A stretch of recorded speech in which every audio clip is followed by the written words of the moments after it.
परीक्षित जी कहते हैं महाराज, ये भागवत शास्त्र सुनने से कोई करा है, कोई प्रमाण है?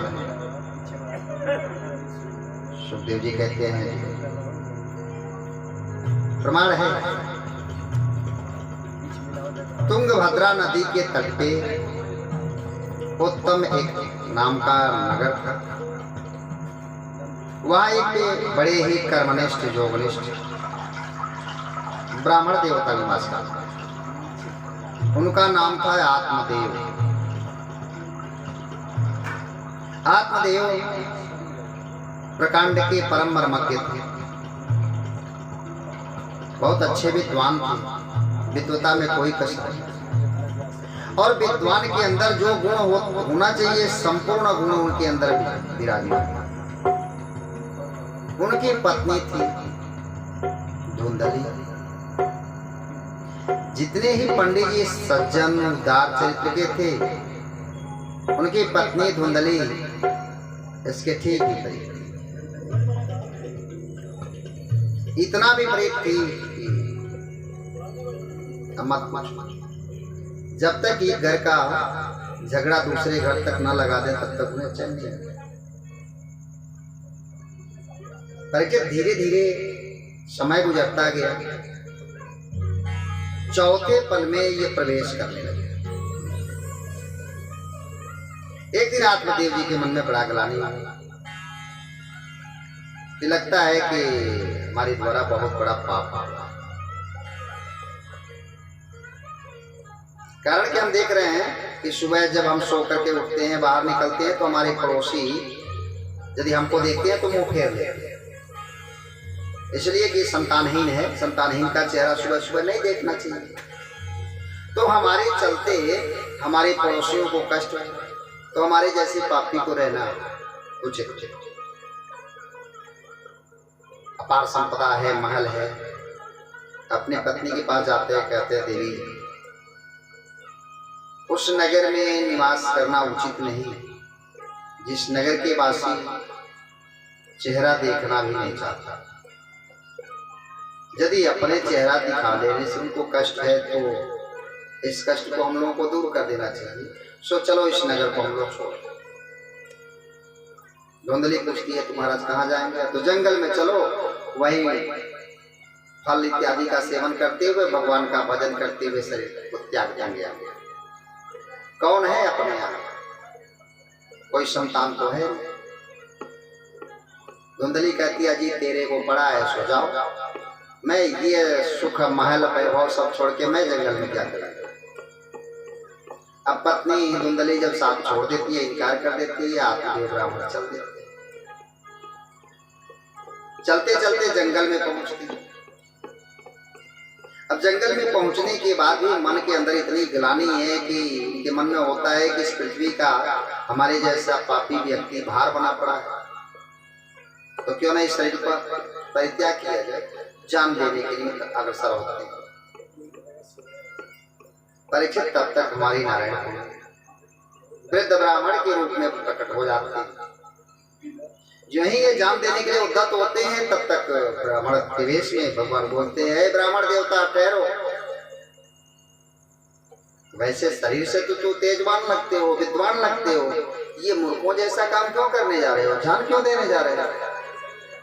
आत्मदेव जी लौट के आते हैं, चरणों में मस्तक रख के प्रणाम करते हैं। कहते हैं महाराज मेरे जैसे पापी को इस धरा पे बोझ बन करके जीने से अच्छा है शरीर का त्याग कर देना। महाराज मैं बहुत बड़ा पापी हूँ, ब्राह्मण वेशधारी। भगवान कहते हैं क्या प्रमाण है कि तू पापी हो? तुम्हारे शरीर में इतना तेज है, वाणी से लगता है तू विद्वान भी है, संस्कारित भी है, तेरे से पाप क्या है? कैसे तू मान लिए कि पाप? आत्मदेव जी कहते हैं महाराज पहला तो ये है कि पाप के कारण मेरे पास कोई संतान था। अगर मैं इसको मान लूं कि पाप के कारण संतान से कोई मतलब नहीं है, दूसरा भी प्रमाण है। जिस गैया को हमने पाला, जिस बछिया को हमने पाला, आज तक उसके भी गर्भ से कोई बच्चा नहीं। महाराज इतना ही नहीं, अपने हाथ से जिस वृक्ष को लगा दिए और वृक्ष बहुत बड़ा हो गया, लेकिन आज तक उसमें फल नहीं है। इससे सिद्ध होता है कि हमारे द्वारा बहुत पाप हुआ है। तो मेरे जैसे पापी को इस धराधाम पे बोझ बन के रहना उचित नहीं, सो मैं ऐसा करने जा रहा हूं। और रही बात तो जब भाग्य का उदय होता है तो ही संत महात्मा ब्राह्मण का दर्शन होता है। और आप महात्मा का दर्शन हुआ, सो कृपा करके हमें आशीर्वाद दीजिए, हमें पुत्र हो। इतना कहते हुए आत्मदेव ब्राह्मण उस वृद्ध ब्राह्मण के पैर को पकड़ लिया। वृद्ध ब्राह्मण को भगवान कहते हैं, देखो ब्राह्मण, संतान के लिए तू इतने व्याकुल है, संतान के लिए इतना व्याकुल होना उचित नहीं। अब तुम्हारा घर में एक दीपक चाहिए। वृद्ध ब्राह्मण को भगवान कहते हैं, ब्राह्मण जरा ये बताओ कि आज तक कौन सा ऐसा पुत्र हुआ जो पिता का नाम उजागर किया? ऐसा कुछ अपने कर्म बल पे तटस्थ होकर के चलो। पुत्र के मुंह में पड़ना ये माया का बंधन है, इस माया के बंधन में तुम मत पड़ो। अब आत्मदेव जी कहते नहीं, आप कृपा करके हमें आशीर्वाद दीजिए, अगर आशीर्वाद नहीं देंगे तो हम आपका पैर नहीं छोड़ेंगे। अब वृद्ध ब्राह्मण रूपधारी भगवान कहते हैं, ब्राह्मण वैसे तेरी ललाट की रेखा मैंने देख ली, और तेरी ललाट की रेखा ये बोल रही है कि 7 जन्म पीछे से 7 जन्म आगे तक कोई औलाद नहीं, सो मैं कहां से दे दूंगा? अब ये सुनते ही आत्मदेव जी उनके चरणों के पास इतनी जोर से माथा पटके लगा के सर पड़ गया। अब बार बार पटकने लगे, कहे नहीं महाराज, आपको एक तो इस जन्म के पुत्र के शोक से मैं जान देने आया था, और अपने 7 जन्मों की गाथा सुना करके मेरे दुख को 7 गुना बढ़ा दिया। अब तो कृपा करके या तो हमें आप संतान का आशीर्वाद दीजिए, अन्यथा मैं आपके चरणों में ही माथा पटक के जान दे दूंगा। अंत में वह वृद्ध ब्राह्मण वेशधारी नारायण प्रभु झोली से फल निकाले और आत्मदेव जी को दिए। जय ब्राह्मण देवता, ये ले जाओ, अपने पत्नी को खिला देना, संतान हो। रही बात तो नियम है, इस नियम को बता देना कि यदि सदाचार पूर्वक आचरण करते हुए यदि वो जीवन यापन करेंगे तो उनके गर्भ से ऐसा बालक होगा, न भूतो न भविष्य, परम ज्ञानी होगा, वेद शास्त्रों में निष्णात होगा, सुंदर होगा, इसमें कहीं संदेह नहीं। अब इतना सुनने के बाद ब्राह्मण देवता के मन में इतनी उमंग उछल पड़े, कहे महाराज अब आप आशीर्वाद दीजिए, अब देर मत कीजिए, मैं जाता हूँ। फल लिए हुए दौड़े हुए अपने नगर पे पहुंचे। दरवाजे पे पहुंचते हैं, दरवाजे से ही चिल्लाने लगे अपने पत्नी को, अजी सुन रही हो, अजी सुन रही हो। धुंधली महल से निकलती है, कहती है अजी अभी तो आप गए थे, जान देने क्या पड़ा कि आप चिल्लाते हुए चले आए। आत्मदेव जी कहते हैं, देवी नहीं जानती हो, जंगल में गए सो एक ब्राह्मण देवता मिल गए और उन्होंने आशीर्वाद में ये फल दिया, इसे खा लो, और उनका आशीर्वाद है बड़ा ही गुणवान विद्वान पुत्र। ये कहते हुए आत्मदेव जी फल दे दिए, धुंधली ले लेती।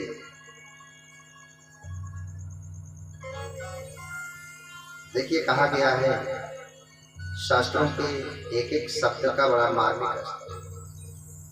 यही एक छोटा सा अपराध आत्मदेव जी से हो गया।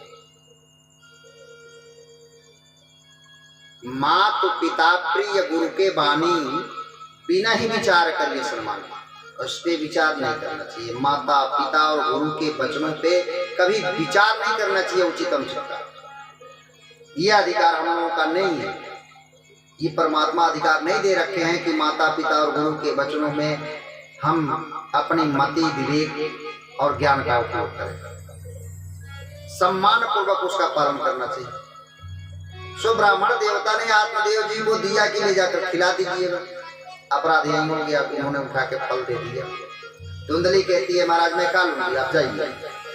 लेकर के महल में जाती है। महल में नाना कुतर्क योगी नाना प्रकार के कुतर्कों में पड़ जाता है कि फल खाने से कहीं बेटा होता है, ये सब ढोंग है। थोड़ी देर के लिए मान ली कि अगर खाने से अगर बेटा हो रहा गया तो कहीं सुखदेव जी, जैसे मैंने सुना है सुखदेव जी 16 वर्ष माँ के गर्भ में रह गए, कहीं उसी तरह से 16 वर्ष वह बालक मेरे मन उधर में रह गया, तब तो मेरा मरण निश्चित है। रही बात गर्भ जब रहेगा पेट बड़ा होगा, गांव में कहीं डकैतों का आक्रमण हुआ तो सारे लोग भाग जाएंगे, मैं पकड़ी जाऊंगी, वो सब मार डालेंगे। मान लिया कि अगर डकैत नहीं आए, कहीं आग ही लग गई घर में, सभी लोग भाग जाएंगे, मैं जल के मर जाऊंगा। लालने पालने दुख, इतना ही नहीं, ये सबसे अगर बच भी गई तो बच्चा के जन्म देने के समय असह्य पीड़ा होती है। सुकुमारी कथम सही, मैं सुकुमारी ठहरी, ये पीड़ा मुझसे बर्दाश्त कैसे हो। और यदि हो भी गया ईश्वर की कृपा से तो लालने पालने दुख, लालन पालन करने में बड़ा अपार दुख। नाना कुतर्क योगी नाना प्रकार के कुतर्कों के योग में वो पढ़ करके वो फल रक्षण नहीं। अभी यही कुतर्क में पड़ी हुई है, तब तक उसकी बहन आ जाती है,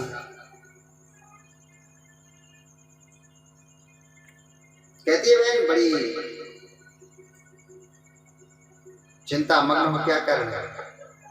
अब धुंधली सारी बात अपनी बहन से कहती है, बहन बताओ भला, मैं सुकुमारी ठहरी, ये पेट में बच्चा रहेगा, ये वो 16 साल रह जाएगा, कैसे संभव है। कहती है बहन इतनी छोटी बात के लिए तू इतना चिंता था, मैं बता देती हूँ। रही बात फल खाने से बेटा होता है नहीं होता है, इसका फल का परीक्षण करना हो तो इस फल को भैया को खिला दो। रही बात संतान के लिए तो मेरा कहना मानो, मैं गर्भवती हूँ तो महल के अंदर रहो और 1 महीने बाद बाहर खबर भिजवा देना कि मुझे भी गर्भ है।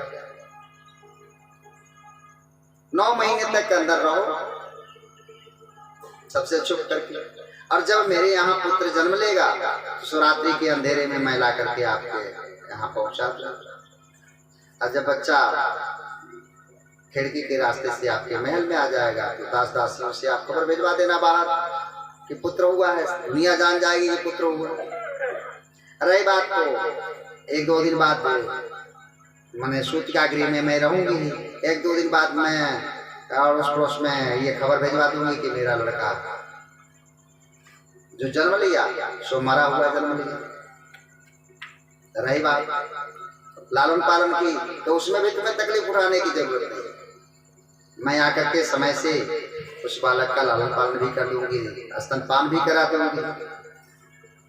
और एक बात, मेरे पति थोड़ा सा क्रोधी स्वभाव के, लेकिन एक अवगुण है उनके अंदर, वो धन के बड़े लोभी हैं। वो धन के मेरे पति बड़े लोभी हैं और तेरे पास अपार संपदा बड़ा पड़ा है, तो उसी में से थोड़ा सा दे देना, मैं पति को खुश कर लूंगी, वो आने जाने से मुझे मना नहीं करेंगे और उनको खुश करते हुए मैं आकर के लालन पालन भी कर दूंगी, कोई दिक्कत नहीं। अब ये बात धुंधली के मन में बैठ गई। धुंधली ने वैसा ही किया, फल गैया को खिला दिया, घर के अंदर रहने लगे। बाहर खबर भिजवा दी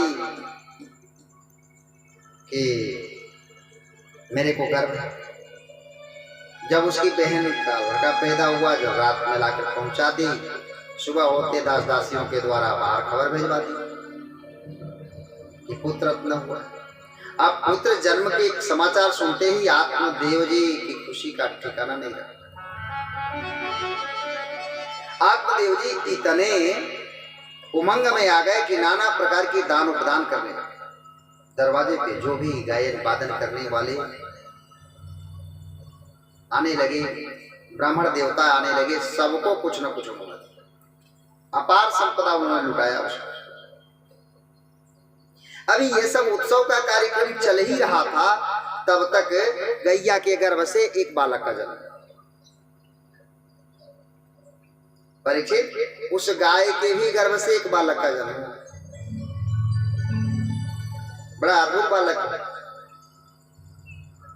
हालांकि प्रसाद स्वरूप बालक तो हुआ, लेकिन गाय के गर्भ में पलने के कारण उस बालक का कान गाय के कान के सरीखे लंबा लंबा।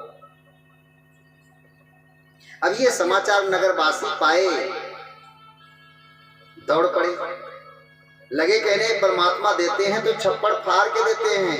देखो आज तक हमारे आत्मदेव जी के पास कोई औलाद नहीं, और देने पे हुए तो इनके महल में भी पुत्र हुआ और गैया के भी गर्भ से अद्भुत बालक हुआ। बधाई देने वालों की ताता लगी। जो कल तक सुबह उठ करके इनका चेहरा देखना पसंद नहीं करते थे, आज दौड़े दौड़े दरवाजे पे पहुंच रहे हैं, बधाई दे रहे हैं। सबको आत्मदेव जी उपहार दे। इन दोनों बालकों का बड़े ही माने सम्मान के साथ लालन पालन है। दोनों बालक जो ही बाल्यावस्था से पौगंडावस्था में पहुंचे, दोनों में विलक्षण अंतर था, बहुत अंतर था। परीक्षित, गोकर्णा पंडितो ज्ञानी धुंधकारी महात्मा।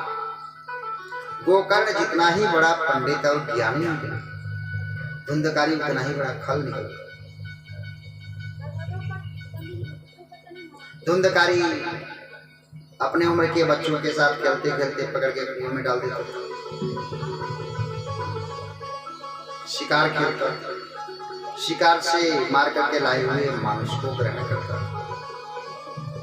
सारे अवगुण उसके अंदर भरने लगे, मदिरा पान करने लगे, यहां तक कि वेश्यागमन करने लगा। और इतने सब दुर्व्यसनों में धीरे धीरे अपने संपदा का क्षरण कर प्रौढ़ावस्था में पहुंचते ही संपूर्ण संपदा को उसने बर्बाद कर, संपूर्ण संपदा बर्बाद हो। अपने आंखों के सामने आत्मदेव जी की ने जब देखा कि मेरा ये लड़का धुंधकारी हमारी सारी संपदा को बर्बाद कर, दरवाजे पे बैठ करके रो रहे। जब आत्मदेव जी दरवाजे पे बैठ करके रोने लगते हैं, उसी समय कहीं से गोकर्ण जी का आगमन हुआ। गोकर्ण जी पूछते हैं, पिताजी आप इतने दुखी क्यों हैं और रो क्यों रहे? गोकर्ण जी पूरा इतिहास बताते हैं कि धुंधकारी द्वारा मेरी अर्जित की हुई संपूर्ण संपदा को अपने दुर्व्यसनों में बर्बाद कर दिया।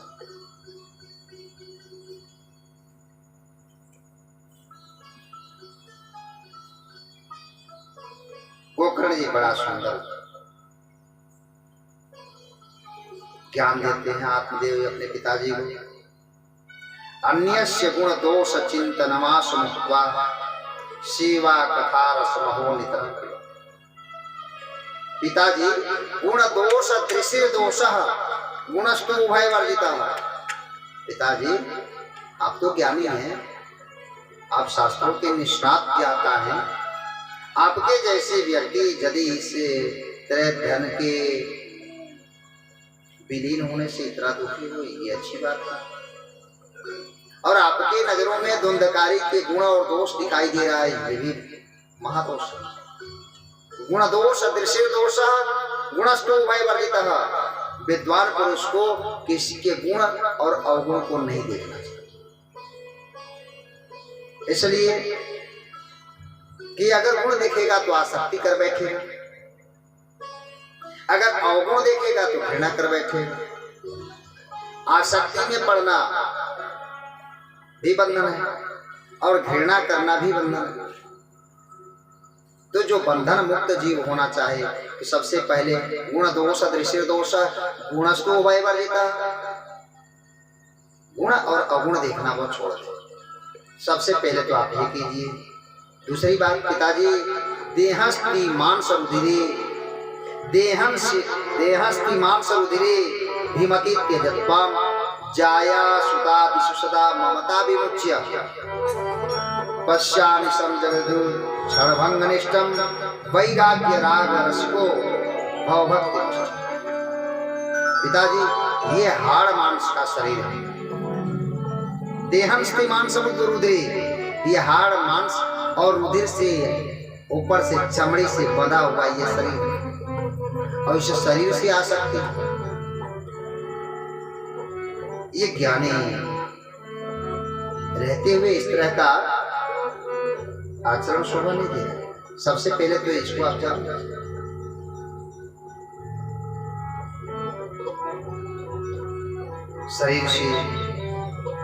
शरीर के भाव में लिप्त होना सबसे बड़ा दुष्कर्म। इस शरीर की तीन ही गति होती है पिताजी, गाड़ो फेंको या फूको, बस तीन गति ही होती है।